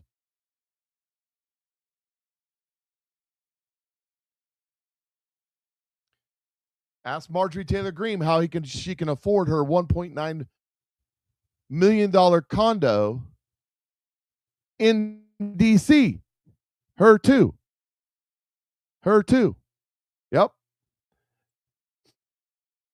One of the few, and I don't always agree with him, but one of the few I believe who will still be here this time next year. Hey everybody, Tim Burchett. It was a little early this morning. I was headed to the gym and I was thinking this morning, hey brother, the constant argument is always when a bunch of us vote against this stuff, they say, oh, if we kill the bill, it'll shut the government down. They always back you up against the wall. And why the heck did we put it in there? We're the majority. The spending overseas, the funding of these rogue judges, these incredibly liberal organizations we know are just destroying our country. Why in the hell did we put this stuff in there? It's just ridiculous. And here we are spending the money. We're in the majority. And, and the leadership gives the left everything. It just doesn't make it. It's always that way. I don't care who's in power. And then they reward bad behavior, folks that are, that voted with the Democrats to give the insurance companies all this dadgum money. And once again, we're right back. It's just the same old deal, like when they put us up against the wall and say, "Oh, it's right at Christmas." It's just the same nonsense. It's got to stop. It's got to stop. We got to do what we said we're going to do. We funded a bunch of stuff the president did not want in there. And just thumbs our nose at him and the American people that sent us here to do better. We got to do better. Anyway, going to work out. Thank y'all for sending me here. Tard says, respect the office, wear a tie. He's not at the office. He's at the gym. Give me a break. And as far as Marjorie Taylor Greene's company, she owns a company, does she? Her family owns a company. It's a family business. I'm just saying, I don't know how that works. Somebody asked, does she get government contracts? I bet she does, at least from the state of Georgia. All of them that are corrupt. Oh, you got to ask yourself a question. When it comes to Marjorie Taylor Greene, why did she quit? Why did she not finish out her term? It's because of her children. The Jews were trying to kill her children. That's what someone told me. As a sitting member of Congress, she gets $1 million a year and $10,000 a month for security. As a not sitting member of Congress, she doesn't get any of it.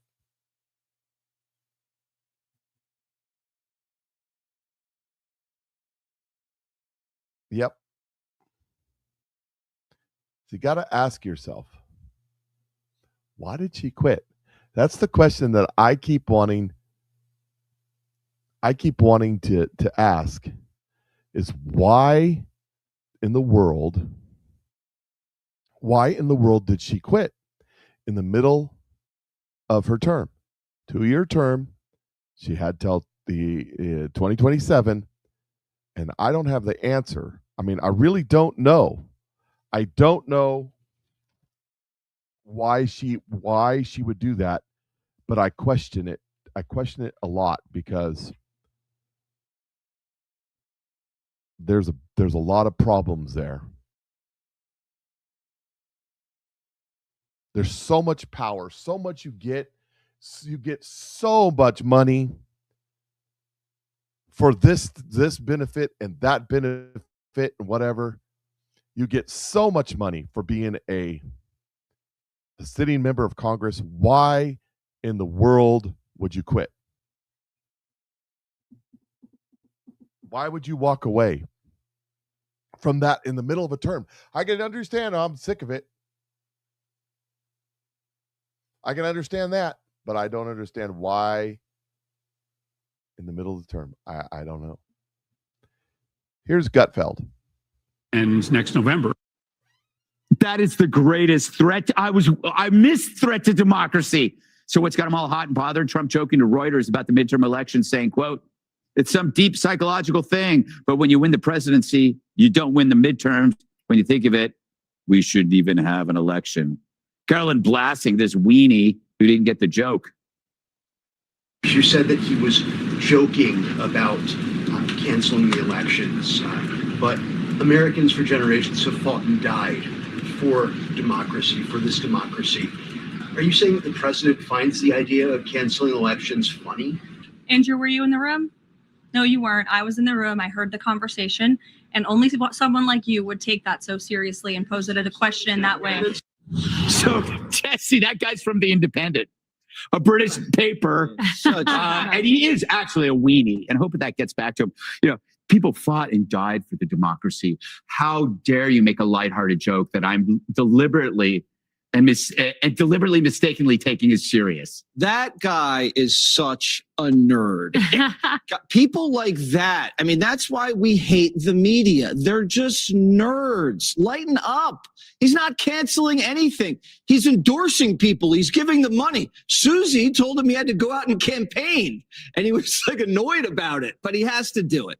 This is why the Democrats have no credibility, Greg, is because everything they predict is wrong. Remember global warming? Mm-hmm. We're supposed to be underwater here in Manhattan. Mm-hmm. They said Trump was going to cause World War III and a recession. Stock market's up. I haven't seen a lot of war here, at least. They said democracy was going to die if the Republicans took the House last time. We took it. The only one who died was Kevin McCarthy. I haven't seen him. Is he still around? Yeah. He is. Still around. Got it.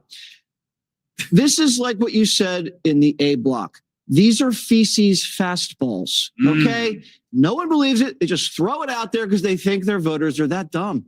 Yeah. And are they, Harold? Are they?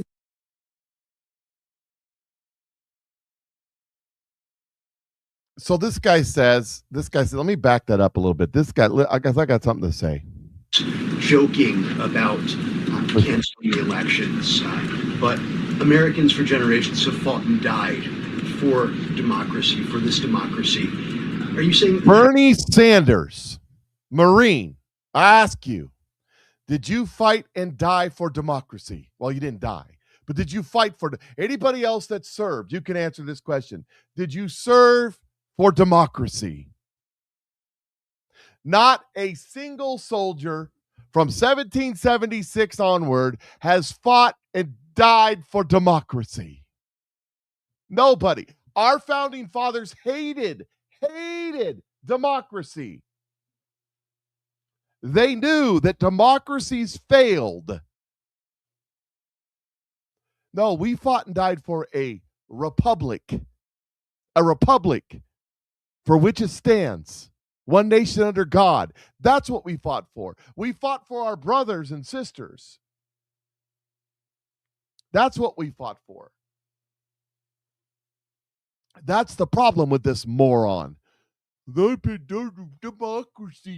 I want to just slap the snot out of every one of these stupid, pompous ignoramuses with their educations because you didn't serve, sir. I guarantee it. Because you would know the difference between a republic and a democracy. Idiot. Do you know who loves democracy? Do you know who loves, I mean, they just love democracy for the people. Oh, the people need to have democracy. Democracy, democracy, democracy. You know, the ones that said, I don't care who you vote for as long as you vote for the people we say you can vote for. Democracy. That's right. Joseph Stalin loved democracy. Loved Mao Zedong. Loved democracy. Just loved it. You get to vote. You get to vote. There's only one candidate. It's me. Saddam Hussein loved democracy. They had votes all the time. Saddam Hussein would win 99.999% of the vote, and the one that didn't vote for him would get executed. But democracy. We are not a democracy. We have never been a democracy. We are a constitutional representative republic, a nation of laws, not men. What does that mean? They say it all the time and they have no idea what it means. It means we're not a democracy where mob rule wins. Everybody votes for it. You win. No, we're a nation of laws. It's the reason why we have an electoral college. It's the reason why Nancy Pelosi and Chucky Schumer and AOC and Rashid Tlaib and Ilhan Omar want to get rid of the electoral college. Because it doesn't allow for democracy. It limits the power of the crowd. It gives a voice to the minority. It slows the process and allows constitutional law an opportunity. That's the reason they want to get rid of it. We're a nation of laws, not men. The law should apply equally, except in Tina Peters' case and others. It should apply equally across this country, across this great land. It should be the same for everybody, but it's not because of democracy. Democracy. We got to fight for democracy. You know, that woman that in the beginning of the show, if you didn't miss the beginning of the show, you should go watch the beginning of the show. That woman that was protesting with her kitchen appliances attached to her, she's fighting for democracy. You know, this one here, see, she's got her armor plate on here. It's the broiler plate from her oven. Democracy. She's fighting for people's rights. We got to allow these people to come into this country. Why do they want the people to come into this country? Because they're trying to get around the republic part and institute the democracy part, because the census counts everybody, which gives more seats to Illinois, more seats to California, more seats to Minneapolis. That's the point.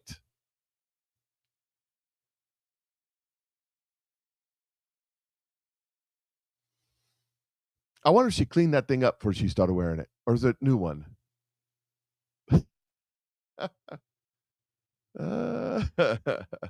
Lord have mercy. We are in a very interesting time right now. Very interesting time.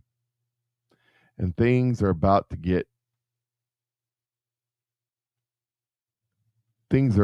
really bust wide open. There's something's about to happen today, tomorrow, this weekend, next week. I don't know when it is.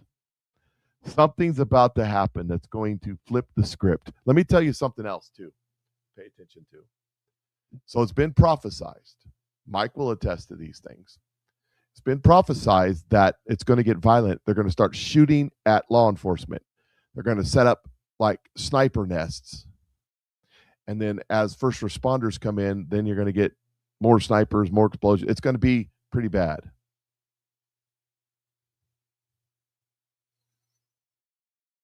And I'm convinced now, watching this stuff right here, that it's going to be these transient women, these lesbian Karens, these and they're going to be trained, by the way. They're going to be trained by NED, the National Endowment for Democracy. At least they'll fund it. They're going to be trained in Somalian terrorist camps on how to carry out these type of, because just running headlong into the pepper spray and the pepper balls doesn't work out for the Pats here. Mike says Trump needs a real insurrection. I think Donald Trump right now they're just sprinkling. You got Stephen Miller going insurrection. This is just to be. Donald Trump will not institute the Insurrection Act until we're begging for it, till the media is, just like he did with the Epstein. He came out and he said Epstein's a hoax, and he had all those Thomas Massey and Marjorie Taylor Greene and the rest and all the Democrats and all the media. Epstein.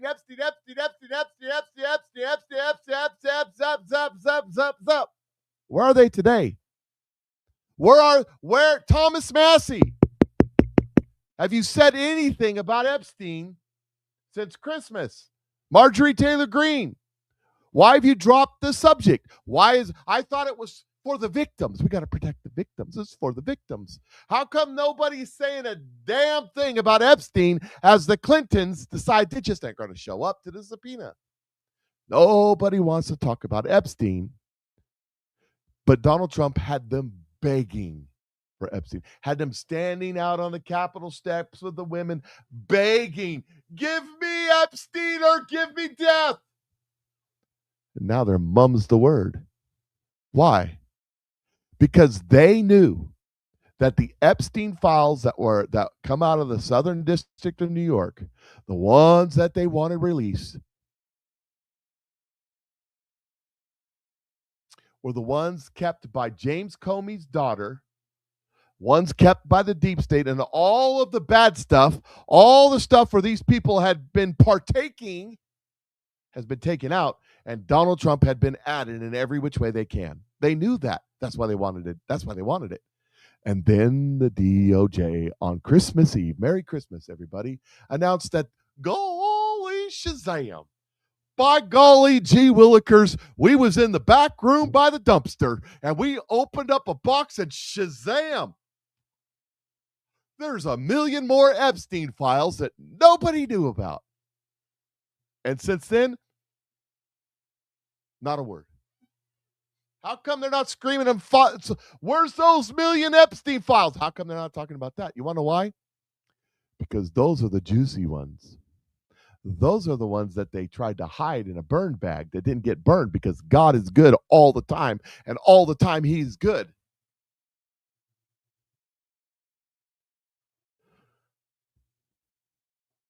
These people, Donald Trump needs them to beg for the Insurrection Act the same way they were begging for Epstein. And they're going to get it. They'll do everything in their power to rile up the people, because they want Donald Trump to say Insurrection Act, and then they're going to flip this thing and they're going to say Donald Trump's a dictator, he's trying to take over, cancel the elections, and all the stuff that they know they're going to say. That's what the point is. They're trying to instigate him to they want him to do the Insurrection Act before the election. But before the election, the American people will be screaming. The media will be screaming. The Democrats and the Republicans in the House and the Senate will be begging for the Insurrection Act because of the violence. Because when you sow the wind, you reap the whirlwind, and the whirlwind is coming. The storm is coming. It's going to be, it's a trap, but it's a counter trap too. Because Donald Trump, he's going to do the Insurrection Act, and then he's going to drop the hammer on all of these politicians. That 1 million Epstein stuff, the how the money went to Somalia and it came right back here to Nancy Pelosi, et cetera, et cetera, et cetera. How our entire government is one big shill.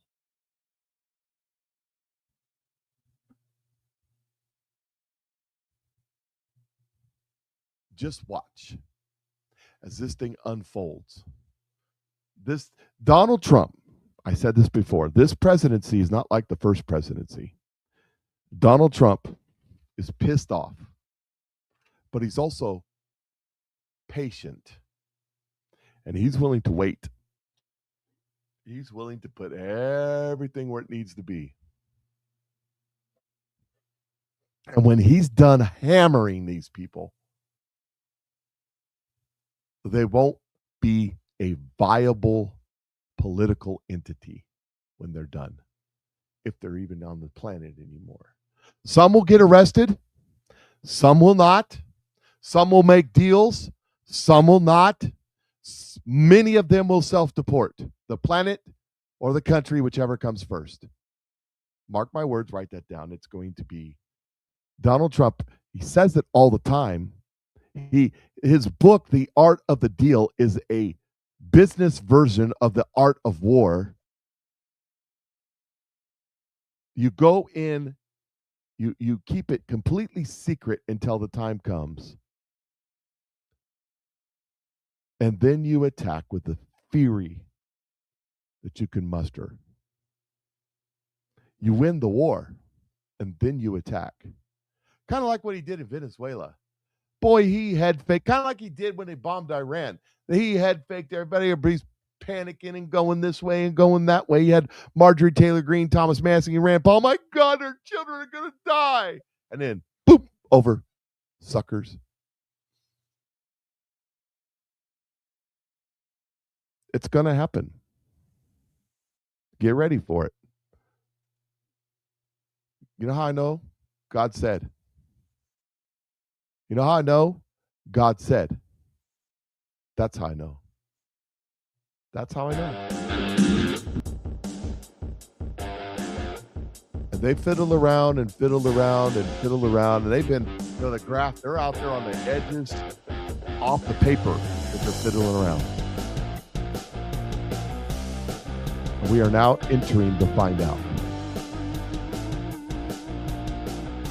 Anyways, you guys have a great day. It's the weekend. Take the weekend off. Turn the TV off. If there's something going on, go to my Telegram page. You guys have a great day. Patriot Mike. Hey, don't forget to try my products. You guys need to lose a few pounds before summer.